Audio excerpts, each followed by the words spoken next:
가슴 성형 두 번째 시간입니다. 이 두 번째, 바로 수술법에 대해서 얘기를 해볼 텐데요.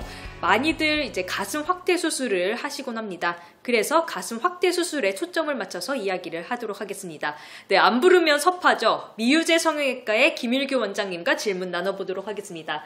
네, 원장님, 가슴 확대술 방법이 여러 가지가 있을 텐데 어떤 것들이 있을까요? 네, 가슴 확대 수술 방법에는 크게 접근 방법에 따라서 4가지 정도로 나눌 수 있겠는데요.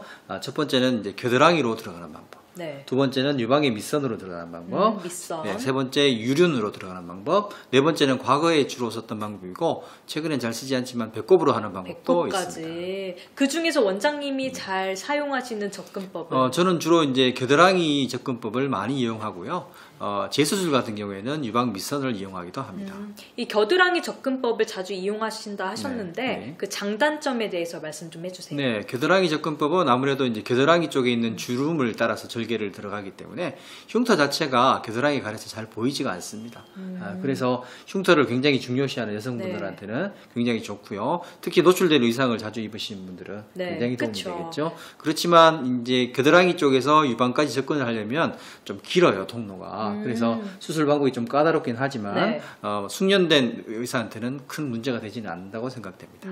그렇구나. 그럼 이 거리상을 이제 따져봤을 때는 유륜이 그래도 제일 가까울 것 같아요. 유륜 접근법의 장단점 좀 말씀해 주세요. 유륜 접근법은 아무래도 유륜의 이제 색깔이 조금 틀리니까 그 색깔 차이 나는 부분을 섬세하게 절개를 해 들어가면 흉터가 거의 보이지 않는다는 장점이 있겠지만 유륜으로 들어가서 가슴 속까지 들어가려면 유선을 가르고 들어가야 돼요.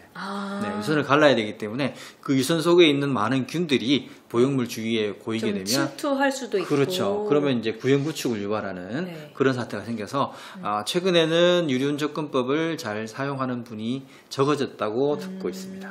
그리고 저는 또 이제 겨드랑이로 많이 접근을 하지만 또 이 밑선에서 접근하는 경우도 좀 많다고 들었어요. 네, 밑선도 밑선 접근법의 장단점. 네, 밑선도 마찬가지로 가슴에 접근하기가 쉽기 때문에 많이들 사용하기도 하죠. 근데 이제 단점이라고 하면 한 4cm 정도의 흉터가 생기는데 그 흉터랑 그 보형물로 확대한 후에 밑선이랑 새로 생기는 밑선이랑 흉터랑 맞지 않으면 흉터가 굉장히 조금 진하게 보기 싫게 보이는 경우가 있어서요. 적절하게 잘하면 아주 괜찮은 접근 방법이지만 흉터가 보일 수 있다는 단점은 꼭 생각하고 수술을 하셔야 염두를 해야겠네요. 저 제일 궁금했던 접근법 바로 배꼽인데요. 거리가 꽤 상당히 있어 보여요. 이걸 어떻게 넣어야 되는 건지. 배꼽으로 하는 수술은요 아주 좋죠. 수술 흉터도 안 남고 수술하지 않았다고 얘기해도 누구나 믿을 수 있는 그런 방법인데 최근에는 쓸 수 없는 이유가요. 이 식염수 보형물일 때 사용을 했어요. 그래서 식염수에 사용될 그 백을 배꼽으로 말아서 가슴까지 넣어두고 그쪽에 달린 관으로 해서 식염수를 주입을 한 다음에 보형물을 잠궈주는 모양이 수술 방법이기 때문에 최근에는 잘 사용하지 않습니다. 아, 그렇군요. 제가 그리고 이 메디컬 다이어리의 MC로서 좀 공부를 했는데요. 가슴 성형 얘기를 할 때 그 접근법 말고 또 근육화라는 말들을 많이 쓰더라고요. 근육화란 무엇인가요? 가슴 보형물을 삽입을 할 때 가슴에 있는 대흉근, 가슴에 있는 큰 근육이 있는데 그 근육의 아래에 넣는 방법을 근육화라고 부르고요. 그 근육 위에, 그러니까 유선 조직 아래에 들어가는 거를 유선화 이렇게 표현을 합니다. 근데 제가 이제 근육화를 더 많이 들었잖아요. 그런 이유는 근육화를 더 많이 선호해서 제가 들은 거겠죠? 네, 최근에는 근육화 수술을 거의 모든 성형외과에서 하고 있다고 생각하시면 될 건데 이유는 아까도 말씀드렸다시피 유선 조직에 균이 많기 때문에 유선 밑에다가 넣으면 그 균들로 인해서 구형 구축이 많이 생겨서 재수술을 하는 경우가 굉장히 많아서요.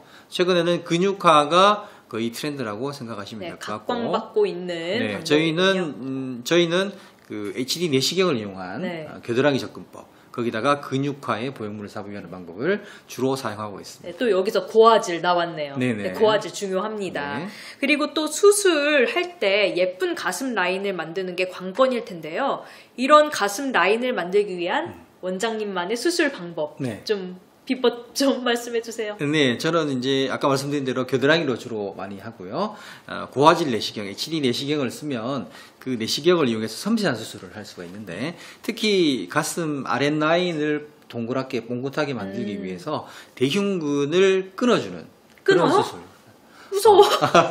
무섭다. 뭐 절제라고 얘기하면 네, 쉽게 되겠고요. 가슴 아랫라인을 조금 더 부드럽고 아름다운 모양, 자연스러운 모양을 만들기 위해서 그 HD 내시경을 이용한 대흉근을 절제하는 방법. 네, 절제. 듀얼 플레이.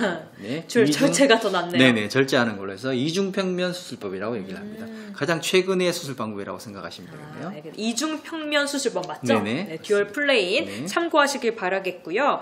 그리고 또 수술 말고 지방 이식하는 사람들 많다고 하셨잖아요. 네네. 좀 더 자세히 풀어서 말씀 좀 해주세요. 수술 방법이나 뭐 네네. 이런 것들. 지방 이식으로 수술을 하는 경우에는 한 가지 한계가 조금 있죠. 왜냐하면 네. 보형물을 삽입하면 억지로라도 가슴을 좀 확대하는 역할이 있지만 들어간 지방으로서 가슴을 확대시키기에는 한계가 있기 때문에 지방 이식으로 가슴 성형을 하실 때는 사전 작업이 좀 필요합니다. 네, 미리 특수한 기구를 이용해서 네. 가슴 지방이 들어갈 가슴 부위를 좀 미리 좀 시켜두고 그래요? 거기다가 지방을 주입하면 굉장히 지방이 생착도 잘 되고 예쁜 가슴을 만들 수가 좀 있습니다. 사전 단계가 있군요. 그렇죠. 근데 그 사전 단계가 네. 조금 많이 힘들어서 네. 사실 수술 받는 분들이 좀 꺼려하는 부분이 있죠. 근데 이 지방 이식을 받으면은 나중에 없어지지 않을까요?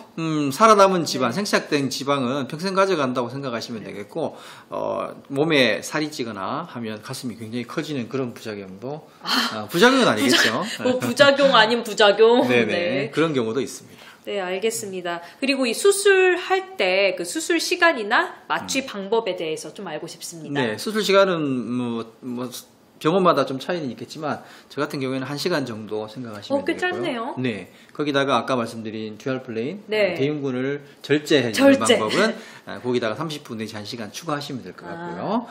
마취는 주로 전신 마취를 많이 사용하는 분들이 많은데 의사가 수술하기 좀 편해서 많이 이용하고요. 전신 마취가 좀 어떻게 생각하면 위험한 면이 있어서 네. 저는 수면 마취를 이용한 수술 방법을 쓰고 있습니다. 더 아프진 않은 거죠? 본인은 수술 받는 분들은 통증을 잘 못 느끼시기 때문에 수면 마취로도 통증을 느끼시기는 어렵습니다. 네, 알겠습니다. 그리고 또 수술하고 나서 이 사후 관리가 매우 중요할 것 같은데요. 보정 속옷 꼭 입어야 할까요? 네, 보정 속옷 입기 굉장히 싫어하시는데요. 이 아까 말씀드린 대로 근육화에다가 보형물을 넣기 때문에 이 근육이 움직임에 따라서 보형물의 위치가 이동되는 경우가 생겨요. 그래서 수술 후에도 보형물의 위치를 정확하게 유지시켜주기 위해서는 보정 속옷을 입어서 모양을 잡아주는 게 굉장히 중요한 작업이라고 생각합니다. 오히려 수술하는 것보다 수술 후에 보정 속옷 입고 관리해 주시는 게 더 중요할 경우도 많습니다. 진짜 중요하군요. 그 정도면. 그리고 또 마사지 많이들 해야 되잖아요. 네네. 마사지 해야 하는 기간? 이것 좀 알려주세요. 마사지는 보통 뭐 한 수술 후 2, 3주부터 한 네. 10회 정도 하긴 하는데요. 보형물의 종류에 따라서 마사지를 꼭 받아야 되는 경우가 있고요. 보형물의 종류에 따라서 안 받아도 되는 또는 받으면 안 되는 경우가 있기 때문에 그 부분은 보형물의 종류에 설명할 때 한 번 더 설명드리도록 하겠습니다. 무턱대고 하면 안 되는군요. 그렇죠. 이거 꼭 다음에 챙겨보시길 바랍니다. 네, 그리고 가슴 수술을 결정하신 분들께 좀 사전에 준비하면 좋을 점, 조언 좀 해주세요. 네, 우선 가슴 성형을 하시는 분들의 특징적인 현상 중에 하나가 보형물의 사이즈를 굉장히 큰 걸 원하세요. 최대한 크게 해달라고 요구하는 분들이 많기 때문에 욕심을 조금만 버려주시라는 얘기를 먼저 드리고 싶고요. 네, 욕심을 버려라. 그렇죠. 적당한 보형물이 가장 좋습니다. 그 다음에 수술하기 전에 유방암 검사 같은 거는 미리 좀 해주시면 좋겠고요. 뭐 가슴 초음파를 보신다든지 가슴 엑스레이를 찍어서 가슴에 이상이 없다는 걸 알고 하시면 번거로움을 좀 줄일 수 있겠네요. 그렇죠. 사전에 그 나올 수 있는 부작용을 미연에 대처하는 것 그렇죠. 중요하겠죠. 네. 네, 언제나 훈훈한 마무리 감사합니다. 감사합니다. 네, 다음 회에는 저희 보형물에 대한 내용으로 찾아뵙겠습니다. 또 봐요.